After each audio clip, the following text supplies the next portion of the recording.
بسم اللہ الرحمن الرحیم۔ پل صراط کیا ہے اور یہ جہنم کے اوپر کیوں بنائی گئی ہے؟ پل صراط کتنی لمبی ہے اور لوگ کیسے کراس کریں گے؟ پل صراط کس چیز کی بنائی گئی ہے اور پل صراط کے خطرناک آنکڑے کس مقصد کے لیے بنائے گئے ہیں؟ یہ ساری چیزیں حدیث پاک کی روشنی میں جاننے کی کوشش کریں گے۔ ویڈیو کو اینڈ تک ضرور دیکھیے گا۔ قیامت کے دن اللہ تعالیٰ پل صراط کو جہنم کے وسطی حصے پر رکھ دے گا۔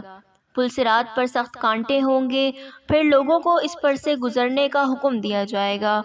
ان میں سے کچھ تو نجات پائیں گے اور صحیح سلامت گزر جائیں گے، آگ ان کو نہیں چھوئے گی۔ ان میں سے کچھ ایسے ہوں گے جو زخمی تو ہوں گے تاہم بحفاظت چھٹکارا پائیں گے، اور بعض جہنم کے اندر جا گریں گے۔ جب اللہ تعالیٰ اپنے بندوں کے حساب سے فارغ ہو جائے گا اور جنتیوں کو جنت اور دوزخیوں کو دوزخ میں بھیج دیا جائے گا تو جنتی مومنوں کو کچھ ایسے لوگ نہیں ملیں گے جو دنیا میں ان کے ساتھ تھے اور انہی کی طرح نماز پڑھتے، زکوٰۃ دیتے، روزے رکھتے، حج کرتے اور ان کے ساتھ جہاد کرتے تھے۔ تو وہ لوگ اللہ تعالیٰ سے کہیں گے ہمیں یہ لوگ اپنے ساتھ جنت میں دکھائی نہیں دے رہے، حالانکہ وہ دنیا میں ہمارے ساتھ نماز پڑھتے، زکوٰۃ دیتے، روزے رکھتے، حج اور جہاد کرتے تھے۔ اس پر اللہ تعالیٰ ان سے فرمائے گا جہنم کی طرف جاؤ، اور اگر ان میں سے کوئی تمہیں جہنم میں ملے تو اسے اس میں سے نکال لو۔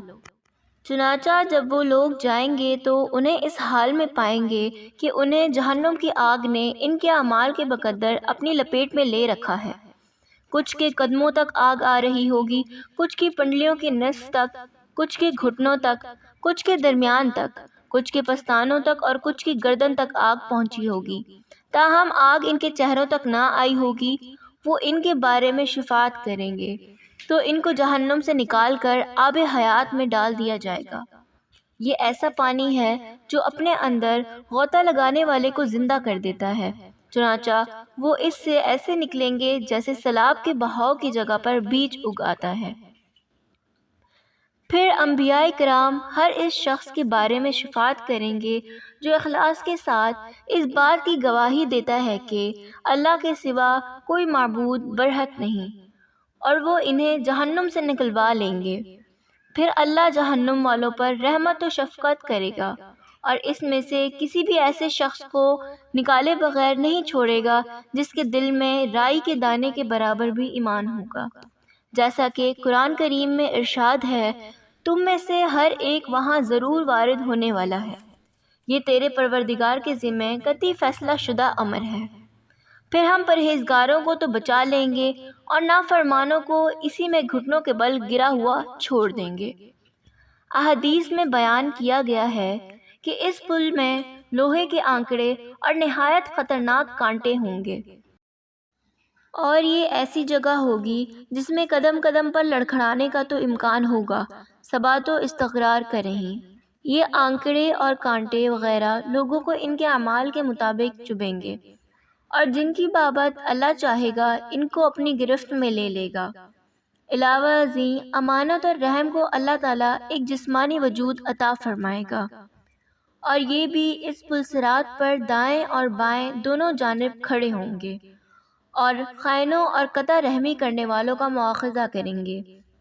نبی کریم صلی اللہ علیہ وسلم اس پل پر کھڑے دعا مانگ رہے ہوں گے۔ حضرت محمد صلی اللہ علیہ وسلم نے مزید فرمایا اس پل کو سب سے پہلے عبور کرنے والے میں اور میرے ساتھی ہوں گے۔ اس پل پر سے ہر مومن و کافر کو گزرنا ہوگا۔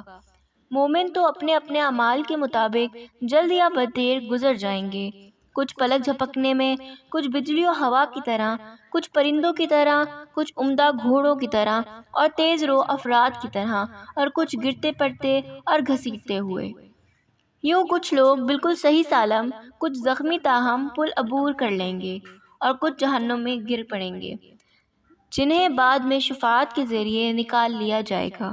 لیکن کافر اس پل کو عبور کرنے میں کامیاب نہیں ہوں گے اور سب جہنم میں گر پڑیں گے۔